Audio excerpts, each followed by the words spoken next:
Hi guys! Welcome back to my cooking channel. For today's video, magluluto tayo ng kalderetang meme, kambing.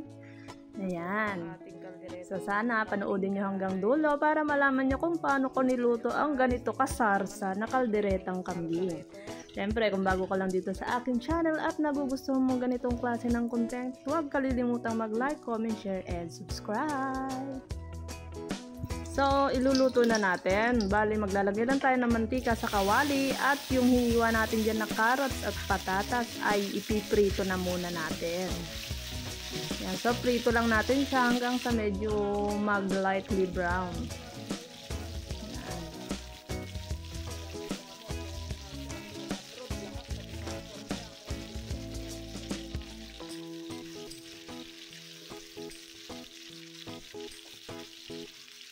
Ayan, kung na-fry na nga, kung kontento na tayo sa pagkakaprito ng patatas at carrots natin, hanguin na muna natin yan at syempre set aside na muna natin.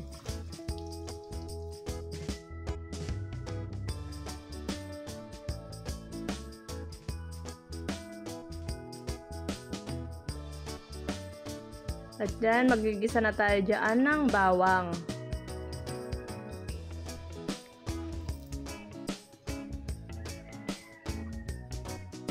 Add na rin natin yung sibuyas. Gisahin lang natin to hanggang sa lumabas ang kanyang aroma.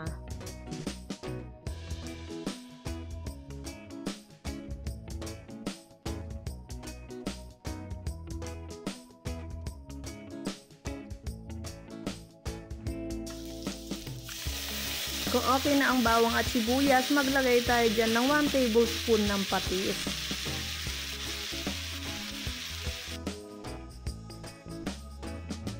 And then, susunod na nga natin dyan yung ating kambing. So, nahiwa na natin yan ng maliliit. Ang kambing nga pala na ito ay hindi na natin kailangan ilagay sa pressure cooker kasi bata pa ang kambing na ito ayon dun sa nagbebenta. At saka, freshly katay ito kaya talaga naman masarap at malasa. So, gisa-gisahin lang muna natin. Bali, isang kutsa muna natin siya.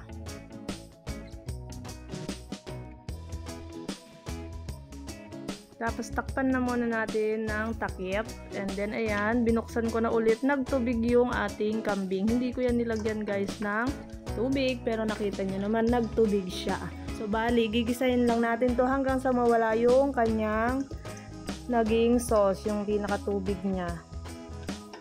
Siyempre, from time to time, hahalu-haluin natin para hindi dumikit yung ating meat sa kawali.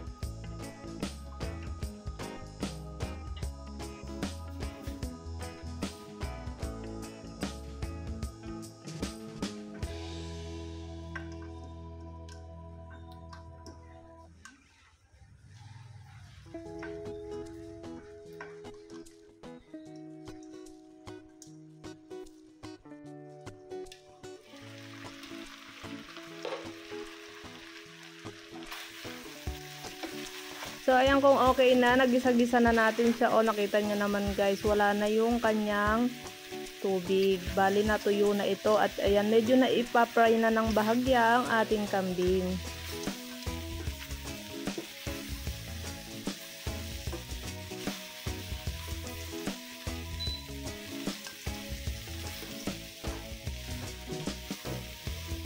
Kung okay na at tapos na nating maisangkot siya ang ating kambing, ilagay na natin yung iprinito natin kanina na patatas tsaka carrots.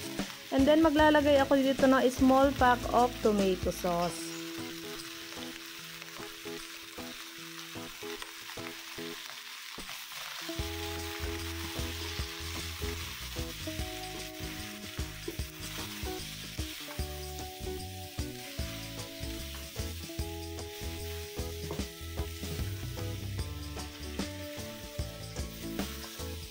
Haluin nga lang natin ito na haluin hanggang sa kumalat na ang nilagay natin tomato sauce. At nag-add ako dyan ng kalahating cup ng tubig para hindi siya dumikit kasi medyo nabiburn na yung ilalim ng ating kawali.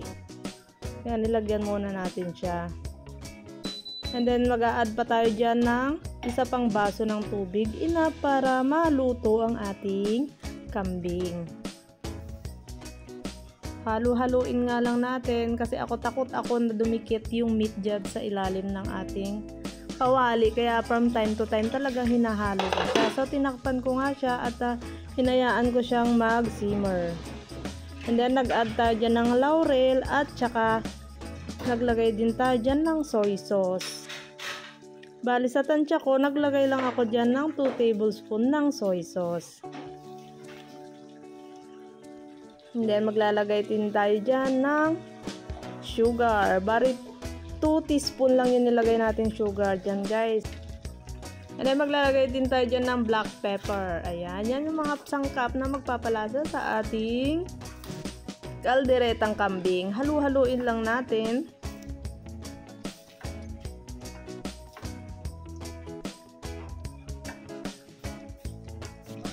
Ayun, nung nakontento na ako sa paghahalo, hinayaan ko na muna to at maglalagay ulit ako dito ng 2 kutsara ng tomato paste. Ayan. Importante guys, nalalagyan nyo ng tomato paste ang inyong kaldereta para maganda ang kalabasan at masarsa talaga ang lulutuin nating kalderetang kambing.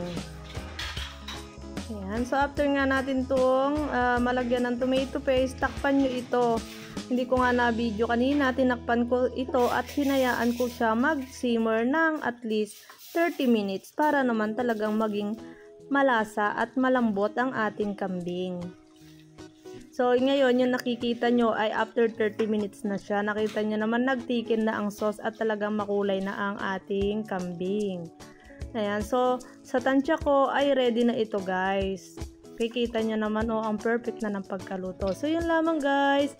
Ganyan lang kadali magluto ng kalderetang kambing. Sana ma-try nyo din. And thank you for watching. See you guys next time.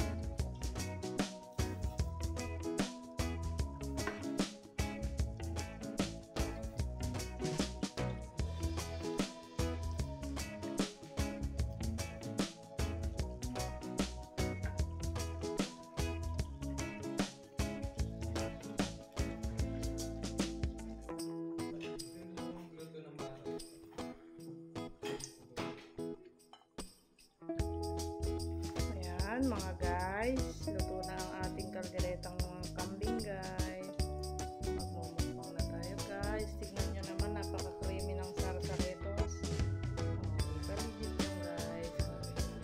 Kalderetang kambing yan guys. Yummy. Kain na tayo guys. Kalderetang meme.